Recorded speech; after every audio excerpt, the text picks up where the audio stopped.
Dans certaines salles d'audience, la vérité ne crie jamais, elle attend, silencieuse, patiente, prête à surgir au moment le plus inattendu. Ce jour-là, un homme à l'apparence ordinaire allait être humilié devant tous, mais personne ne savait qu'il n'était pas une victime. C'était une erreur qui allait coûter très cher. Le marteau du juge n'avait même pas fini de résonner que l'agent Morel venait déjà de commettre la pire faute de sa carrière. En voyant cet homme dans un costume simple, il avait cru avoir affaire à une cible facile, quelqu'un sans défense qu'il pouvait écraser sans conséquence. Mais il ignorait que cet homme, Daniel Renaud, cachait un passé bien plus redoutable qu'il ne l'imaginait. La salle 302 du tribunal était lourde de tension, remplie de regards fatigués et d'espoirs silencieux. Assis calmement au deuxième rang, Daniel ne montrait aucune peur. Sa posture était droite, son souffle contrôlé, et une étrange sérénité se dégageait de lui. Lorsqu'on appela son nom, il se leva sans précipitation et s'avança seul, sans avocat, face à une accusation sérieuse. En face de lui, l'agent Morel, sûr de lui, affichait un mépris évident, convaincu d'avoir déjà gagné. Le procès débuta, et le policier raconta une version parfaitement rodée, un simple contrôle, un conducteur agressif, une intervention nécessaire. Une histoire crédible, trop crédible. Mais lorsque Daniel prit la parole, tout changea. Sans hausser la voix, il démonta chaque détail avec précision, révélant d'abord qu'aucune panne n'avait été détectée sur son véhicule. Puis, dans un calme glaçant, il évoqua l'existence d'une caméra de surveillance. En quelques secondes, la salle bascula. La vidéo montra une réalité totalement différente, Daniel restait calme, immobile, et l'agent, brutal, ouvrant la portière sans raison et le traînant dehors avec violence. Les mains levées, sans défense. Un choc parcourut l'audience. Le masque tomba. L'assurance du policier s'effondra, remplacée par une panique visible. Et au milieu de ce silence écrasant, Daniel fixa l'agent et posa une seule question, d'une voix froide et maîtrisée, souhaitait-il vraiment maintenir sa déclaration sous serment ? La réalité était implacable, les seuls rapports médicaux présentés devant le tribunal étaient ceux de Daniel. Une épaule déboîtée, une commotion sévère, et des brûlures causées par un tasé utilisé à bout portant. Acculé, l'agent Morel perdit totalement son sang-froid et hurla, abandonnant toute façade professionnelle, accusant Daniel d'être sous l'effet de substances. Mais la réponse fut immédiate, froide et précise, un rapport toxicologique officiel confirmait l'absence totale d'alcool ou de toute substance illicite. Même le café ne faisait pas partie de ses habitudes. Un silence pesant s'installa, avant que Daniel ne porte un coup décisif en évoquant le passé de l'agent. En 8 ans de service, plusieurs plaintes pour usage excessif de la force avaient été déposées contre lui, certaines ayant même conduit à des accords discrets. L'objection fut immédiatement soulevée, et la juge ordonna d'ignorer ces éléments, recentrant l'affaire sur les faits. Daniel acquiesça calmement, puis, dans un geste de mépris total, tourna le dos à l'agent et retourna vers sa place. Ce simple geste fut la goutte de trop. Pour un homme habitué à imposer la peur, être ignoré était insupportable.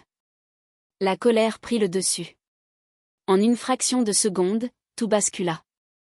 L'agent, hors de contrôle, se jeta violemment hors de la barre des témoins et se précipita vers Daniel, animé par une rage aveugle. La juge cria, l'huissier tenta d'intervenir, mais il était déjà trop tard.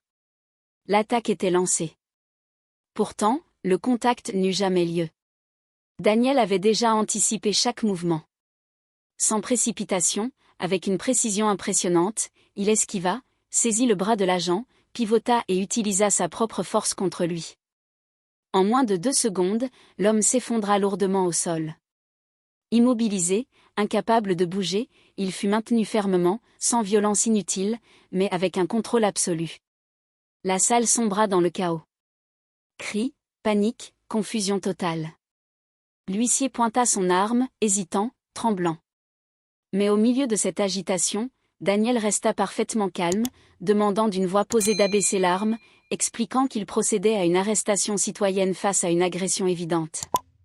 La juge reprit finalement le contrôle et ordonna la saisie des armes de l'agent. Une fois désarmé, Daniel relâcha la pression et se redressa, comme si rien ne s'était passé. Humilié, tremblant de rage, l'agent tenta de menacer une dernière fois, mais plus personne ne l'écoutait. Puis, dans un calme presque irréel, Daniel demanda à passer un appel. Ce qui suivit plongea la salle dans une incompréhension totale. Il sortit un téléphone sécurisé, bien différent de tout ce que l'on pouvait voir dans un tribunal ordinaire, et lança un message codé, confirmant que tout se déroulait comme prévu. L'atmosphère changea instantanément. Ce n'était plus un simple procès. C'était quelque chose de bien plus grand. Lorsque Daniel révéla qu'il ne s'agissait pas d'un simple citoyen, mais d'un agent opérant dans le cadre d'une mission fédérale conjointe, un frisson parcourut la salle. Depuis des mois, une enquête discrète visait un réseau de pratiques illégales au sein des forces locales, et l'agent Morel en était une pièce centrale. Le véhicule utilisé ce soir-là n'était pas ordinaire, il était équipé de dispositifs d'enregistrement avancés, conçus pour capturer chaque détail. Tout avait été préparé pour révéler la vérité. Les accusations, les mensonges, la violence, tout était désormais exposé. Avant même que la juge ne puisse pleinement assimiler la situation, les portes du tribunal s'ouvrirent brusquement. Une équipe d'agents fédéraux entra, déterminée, menée par un homme au regard froid et assuré. En quelques instants, la réalité s'imposa à tous, ce qui semblait être un simple procès était en réalité une opération soigneusement orchestrée. L'agent Morel, autrefois intouchable, se retrouva encerclé, son pouvoir réduit à néant. Les accusations tombèrent, lourdes et irrévocables, abus d'autorité, violation des droits fondamentaux, agression, faux témoignages. La panique remplaça définitivement l'arrogance. Le monde qu'il contrôlait venait de s'effondrer, et cette fois, il n'y avait plus aucun moyen d'y échapper.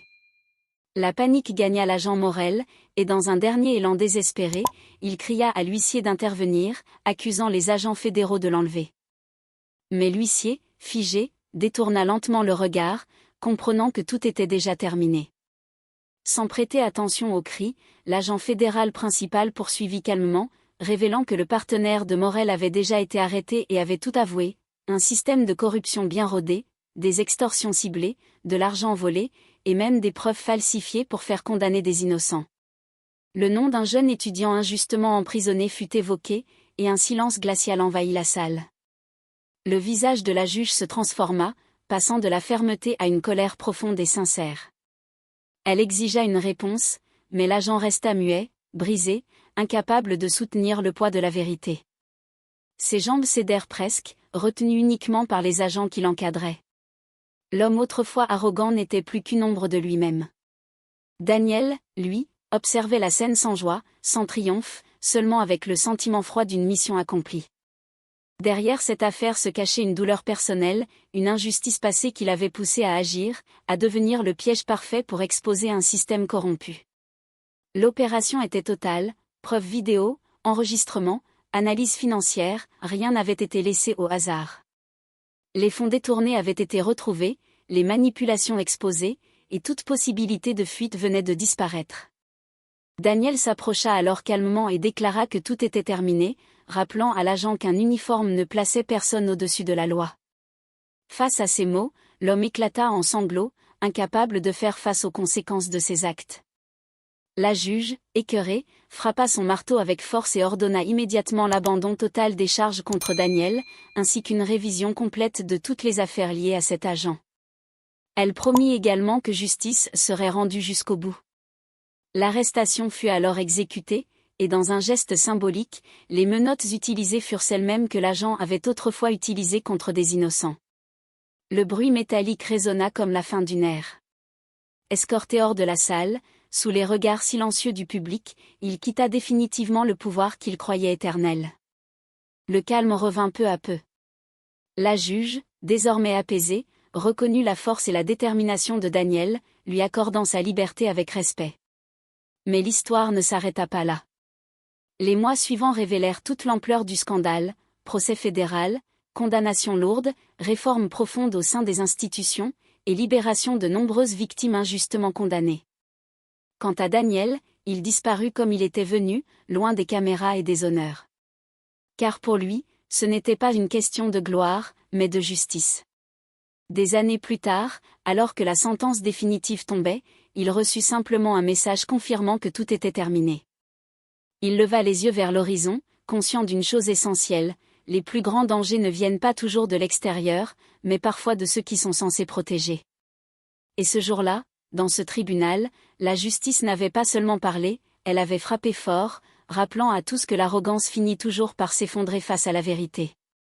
Mais même après cette chute spectaculaire, l'histoire ne s'arrêta pas là, car lorsque la vérité commence à sortir, elle ne s'arrête jamais à une seule personne. Dans les semaines qui suivirent, une onde de choc traversa toute la ville. Ce qui n'était au départ qu'un simple procès devint rapidement une affaire nationale. Les médias commencèrent à s'emparer de l'histoire, révélant peu à peu les détails d'un système profondément enraciné, où la peur avait remplacé la justice. Des familles entières commencèrent à témoigner, certaines pour la première fois, brisant des années de silence. Des hommes racontaient comment ils avaient été arrêtés sans raison, humiliés, battus, puis contraints de signer des aveux qu'ils ne comprenaient même pas. Des mères parlaient de leurs fils disparus derrière les barreaux. Pour des crimes qu'ils n'avaient jamais commis. Et au centre de toutes ces histoires, revenait toujours le même nom. L'ancien agent Morel. L'enquête fédérale s'élargit alors à une échelle bien plus grande que prévu. Ce n'était plus seulement un homme, mais tout un réseau qui commençait à s'effondrer. D'anciens collègues, sentant le danger se rapprocher, commencèrent eux aussi à parler. Certains pour alléger leur peine, d'autres simplement parce qu'ils ne pouvaient plus porter ce poids. Des dossiers oubliés furent rouverts. Des preuves, autrefois ignorées, furent enfin examinées. Et chaque nouvelle découverte ajoutait une pièce de plus à un puzzle terrifiant. Pendant ce temps, ceux qui avaient été brisés par ce système tentaient de reconstruire leur vie. Certains retrouvèrent la liberté, mais pas la paix. Car certaines blessures ne se voient pas, et ne guérissent jamais complètement. Pourtant, au milieu de cette tempête, un symbole commença à émerger.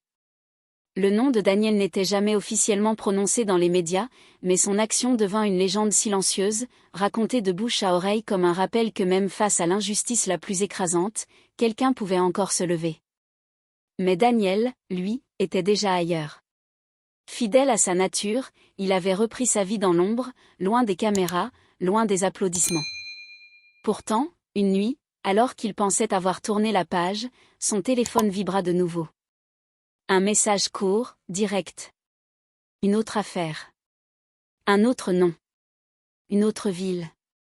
Et surtout, un autre système brisé.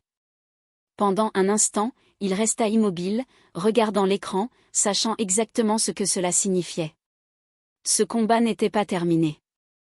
Il ne l'avait jamais été. Car pour chaque injustice exposée, il en existait d'autres, cachées, silencieuses, attendant leur moment. Il ferma les yeux un instant, repensant à tout ce qu'il avait vu, tout ce qu'il avait enduré. Puis, sans hésitation, il effaça le message, comme il l'avait toujours fait. Mais cette fois, ce n'était pas pour oublier. C'était pour agir.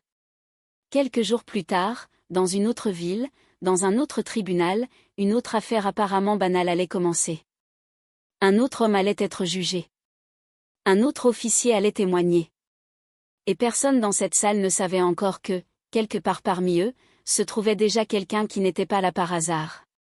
Quelqu'un qui observait. Quelqu'un qui attendait. Quelqu'un qui allait, encore une fois, laisser la vérité exploser au moment parfait.